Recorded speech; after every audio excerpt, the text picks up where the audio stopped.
हरे कृष्णा। सभी भक्तों का स्वागत है आज की भगवद गीता क्लास में। हम मंगलाचरण करते हैं।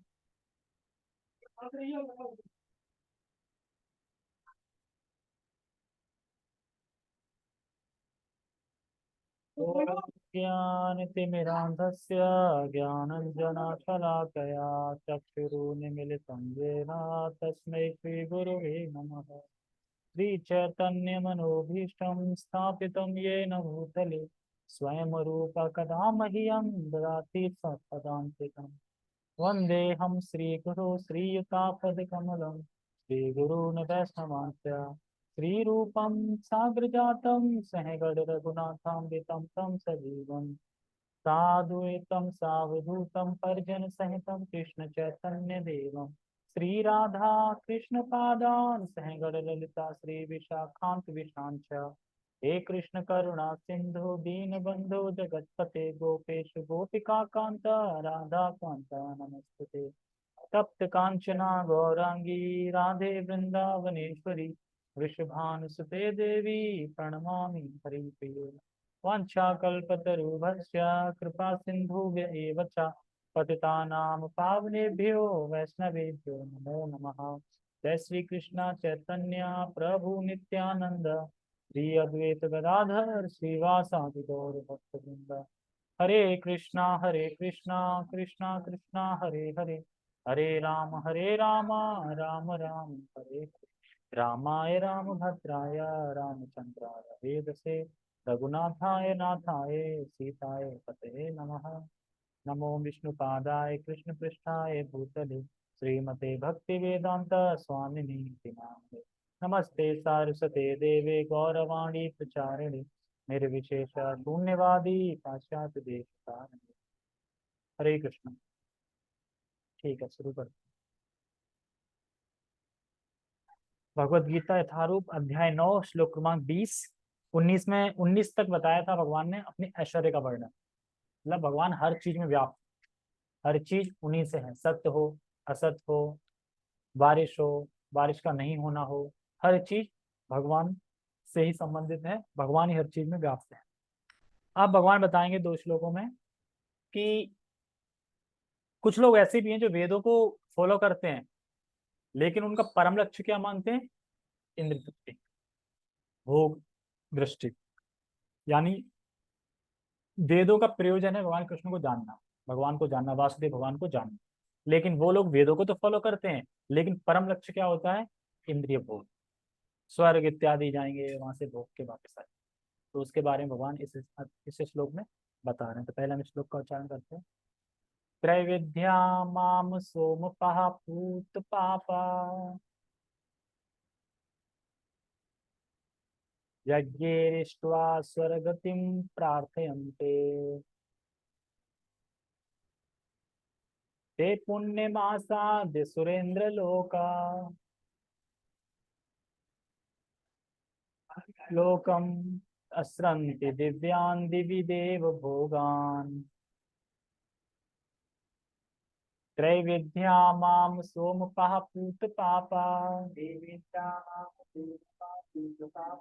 यज्ञेरिष्ट्वा स्वर्गतिं प्रार्थयन्ते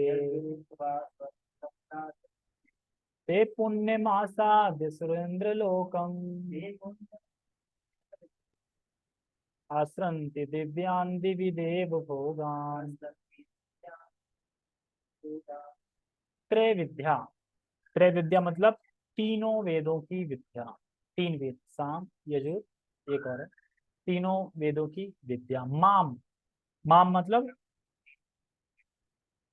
अभी प्रोपाल जी बताएंगे। वेद 4 है ना, पर इसमें 3 बता रहे हैं।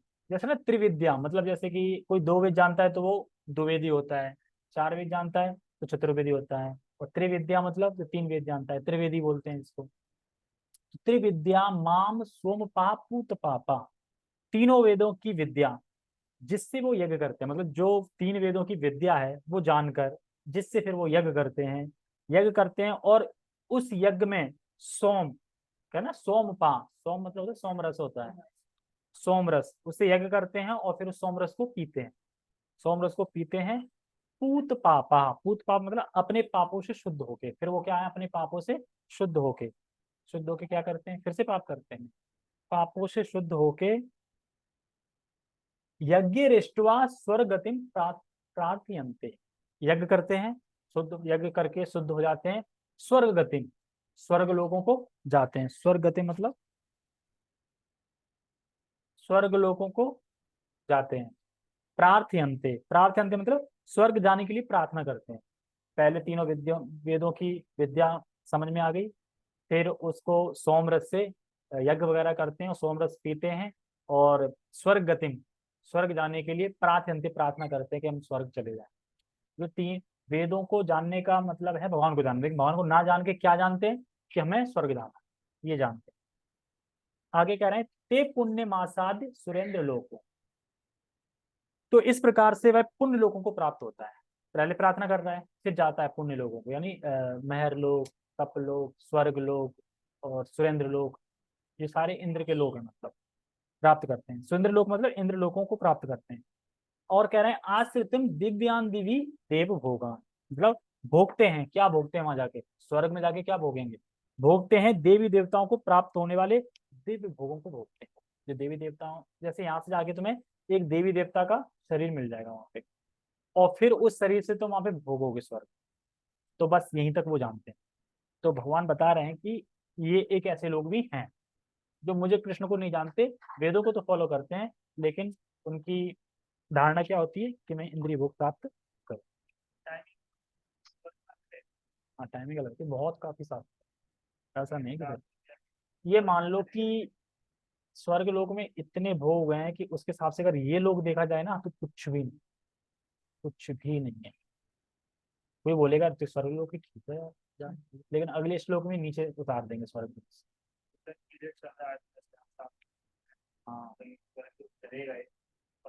हाँ, तभी तो बता रहे हैं ना पुण्य करो ना पाप करो, अकर्म करो, पुण्य पाप दोनों में फंसेंगे ही फंसेंगे, अभी नहीं तो बाहर। इसलिए ना पुण्य करो ना पाप करो, कृष्ण ने जो बोला है वो करो, कृष्ण की सेवा के लिए करो, कृष्ण के प्रेम के लिए करो, ठीक है। तो देवताओं का सा आनंद भोगते हैं, तो इसका पहले हम टेक्स्ट पढ़ते हैं,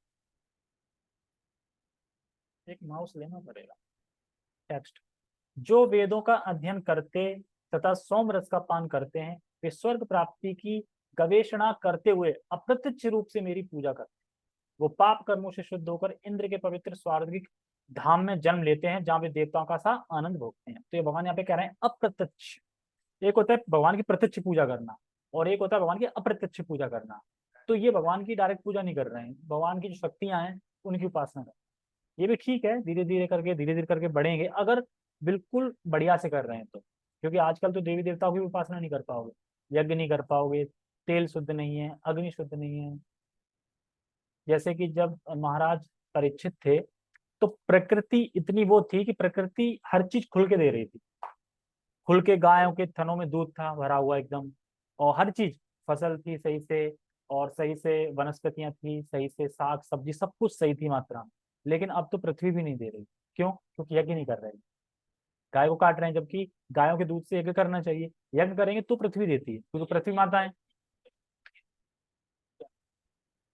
कैसे भी नहीं कर रहे हैं ना, हरिनाम संकीर्तन यज्ञ करेंगे, कुछ तो करें, जहाँ हो रहा है वहां। अब इंडोनेशिया में हो रहा है, इंडोनेशिया में बता रहे हैं कि वहाँ पे देवी देवताओं की उपासना होती है पूरी तरीके से, और अच्छे से होती है, वहाँ पे टाइम पे बारिश होती है, और वहाँ पे कोई भी फल, कोई भी सब्जी बिना केमिकल की है वहाँ पे पूरा। अब सोच के देखो, वहाँ पे अगर तुम एप्पल खा लोगे ना तो यहाँ का एप्पल भूल जाओगे, वो भी यहाँ के कंपेयर बहुत अच्छा है। यहाँ पे तो बता रहे थे कि प्रभु जी आज की क्लास में बोल रहे थे कि गर्मियों के टाइम पे तो गोभी खरीदना ही नहीं चाहिए, गोभी का फूल, क्योंकि वो सीजन ही नहीं है, उग ही नहीं सकता, तो कहाँ से उगा रहे हैं, केमिकल, पूरा केमिकल है, पूरा केम इसलिए सीजन पे जो सब्जी है वही खरीदो, क्योंकि वो थोड़ा बहुत हो सकती है कि शुद्ध हो, लेकिन जो विदाउट सीजन के खरीदोगे उसको धो नहीं सकते, क्योंकि टाइम ही नहीं है, प्रकृति दे ही नहीं सकती उसको, तो तुम तो जबरदस्ती केमिकल डाल के कर रहे हैं ना, प्रकृति अपनी मर्जी से नहीं दे रही ना उस चीज को। बता रहे ना कि जो किसान है, जो खेती करते हैं, वो कह रहा है कि हम इतना केमिकल का छिड़काव करते हैं कि हम 2 दिन हम खुद बेहोश हो जाते हैं, और फिर सोचो तो सब्जी क्या, पूरा जहर है एक तरीके से।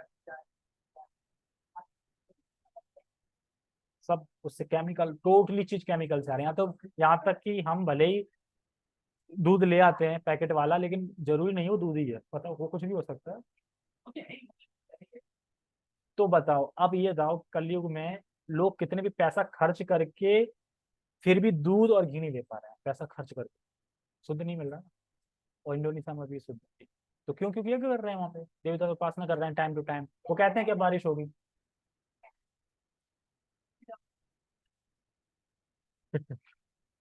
बैठ जाए। ठीक है। परपट तो देवताओं का सा आनंद भोगते हैं। तो देवताओं का आनंद क्या होता है? देखो, जो वेदों का अध्ययन करते हैं वो प्रत्यक्ष रूप से पूजा नहीं करते, मतलब जो वेदों का अध्ययन तो कर रहे हैं लेकिन भगवान की प्रत्यक्ष रूप से पूजा नहीं करते, अप्रत्यक्ष रूप से करते हैं। सोमरस मतलब यहाँ पे शराब नहीं है। कुछ लोग कहते हैं अरे सोमरस पी रहे हैं, कहते हैं ना ऐसे, अरे सोमरस नहीं है।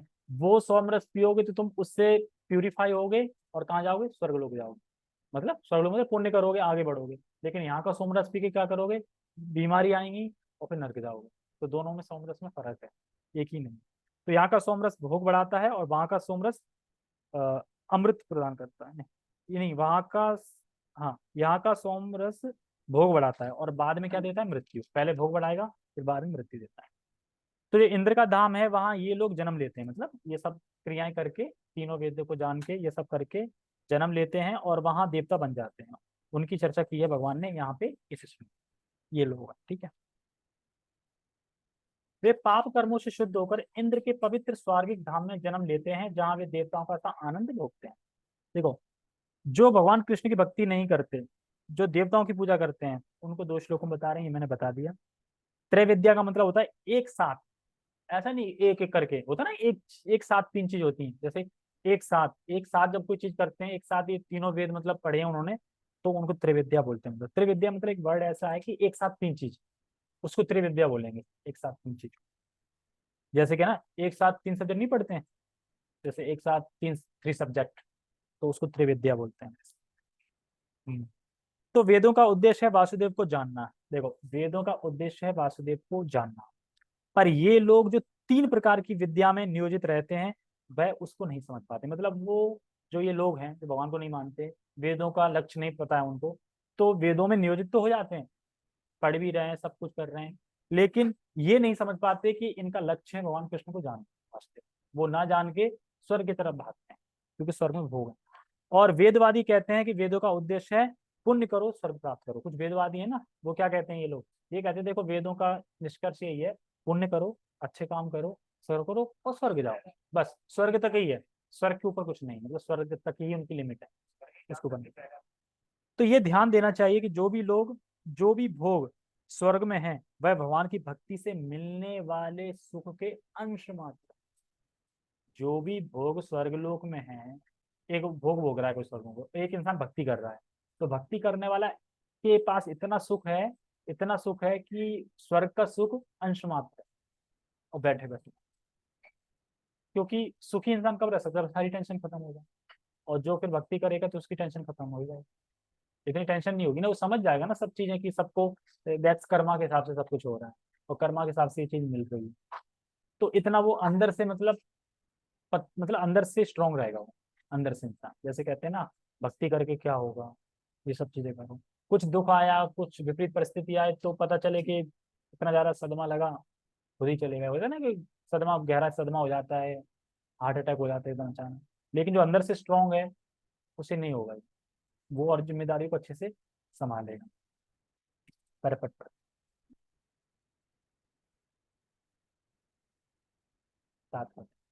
त्रैविद्या शब्द तीन वेदों यानी साम, यजु तथा ऋग्वेद, तीन है, सामवेद, यजुर्वेद और ऋग्वेद, ये तीन वेद का सूचक है त्रैवेद में। इसमें जिस ब्राह्मण ने इन तीनों वेदों का अध्ययन किया है वह त्रिवेदी कहलाता है ना। त्रिवेदी, द्विवेदी, चतुर्वेदी, कुछ लोग बोलते हैं क्या नाम है, संजय चतुर्वेदी। तो वेद पढ़े, वेद क्या होता है? काय के चतुर्वेदी? तो वही है, फिर वेद वेद नहीं है। जो इन तीन वेदों से प्राप्त ज्ञान के प्रति आसक्त रहता है, बोला है क्या? आसक्त रहता है।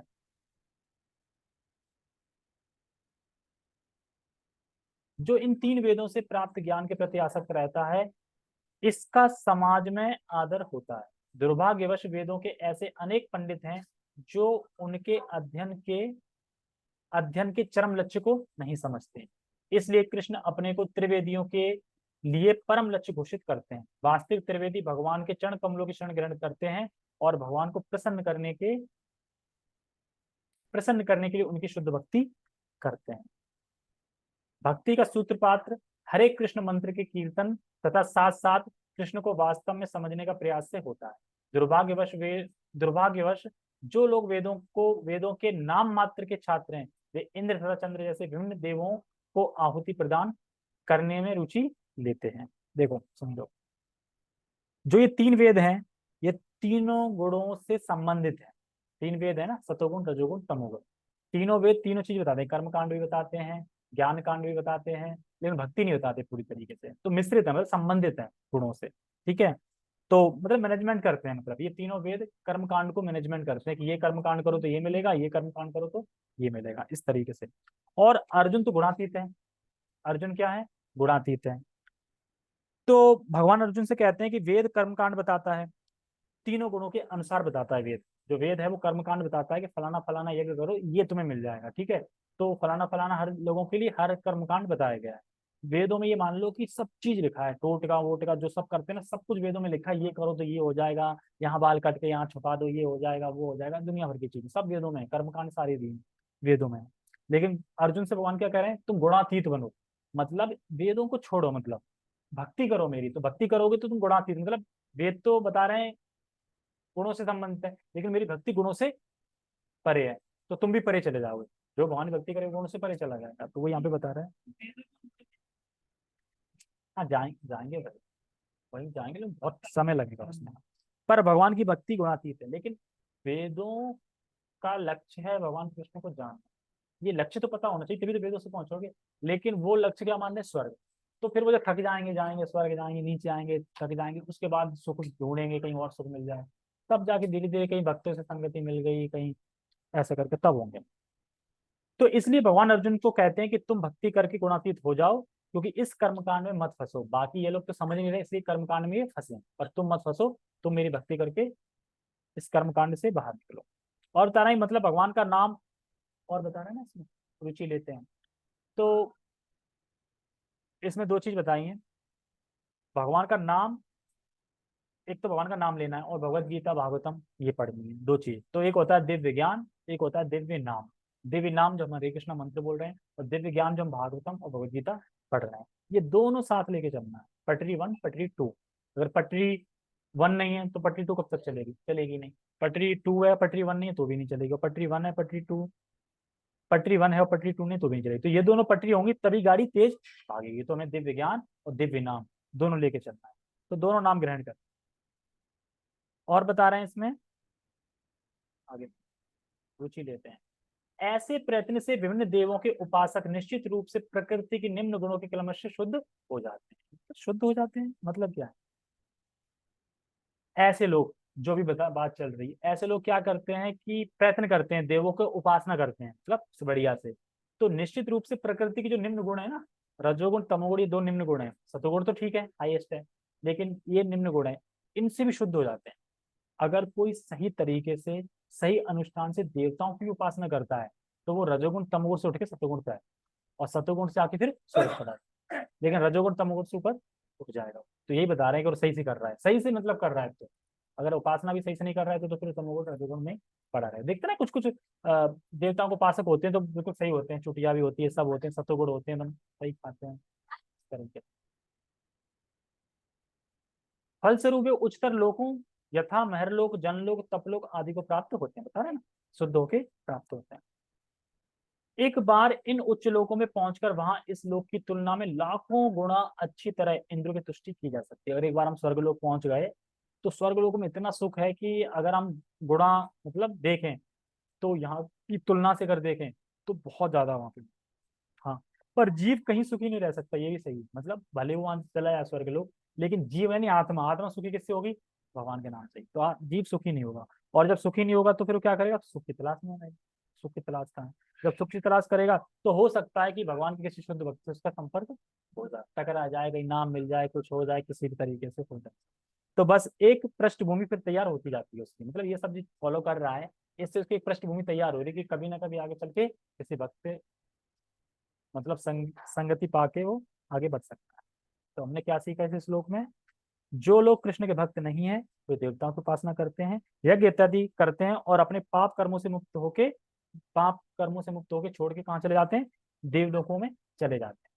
ठीक है, शुद्ध नहीं होते वो, देवलोकों में से शुद्ध हो जाएंगे तो फिर भगवान के पास जाएंगे, तो देवलोकों में चले जाते हैं। ठीक है, ओके। हरे कृष्णा। तो हम अभी अभी वो करते हैं, आगे कहाँ पूरा होगा? दामोदर पढ़ते हैं, इसी में पढ़ लेते हैं। ठीक है, चलो। श्री श्री दामोदर की जय। दामोदर भगवान की जय। कार्तिक मास की जय।